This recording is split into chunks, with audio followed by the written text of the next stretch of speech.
So 3 business model வந்து இன்னொரு 5 வருஷத்துல பயங்கர பூமா இருக்க போகுது. அதாவது நம்ம படிச்சு எஜுகேட் பண்ணிட்டு லைஃப்ல வந்து சக்சீட் ஆகிறதுக்கு என்ன ஹெல்ப்ஃபுல்லா இருக்குமோ அந்த 3 வந்து பண்ணிக்கிட்டு இருக்கு.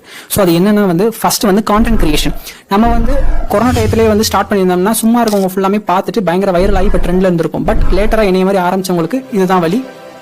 ஓகே, செகண்ட் வந்து என்னதுன்னா லைஃப் இன்சூரன்ஸ். நம்ம எல்லாத்துக்குமே வந்து லைஃப் இன்சூரன்ஸ் வந்து எடுத்தால் தான் நல்லா இருக்கும்னு சொல்லிட்டு ஃபினான்ஸ் இன்ஃப்ளூயன்சர் வந்து எல்லாருமே சொல்றாங்க. ஸோ அப்படி இருக்கப்ப நம்ம வந்து இன்சூரன்ஸ் இருக்கிறதுக்கு மேக்ஸிமைஸ் ஆனது வந்து என்னன்னா ஃபியர். ஸோ அந்த பயம் இருக்கிற காரணமாக தான் இன்சூரன்ஸ் வந்து ப்ரொவைட் பண்றாங்க. ஸோ அப்படி இருக்கிறப்ப நம்மளோட பயத்தை வச்சு அவங்க பணம் வந்து சம்பாதிச்சுட்டே இருக்காங்க, அவங்களுக்கு அழிவே கிடையாது.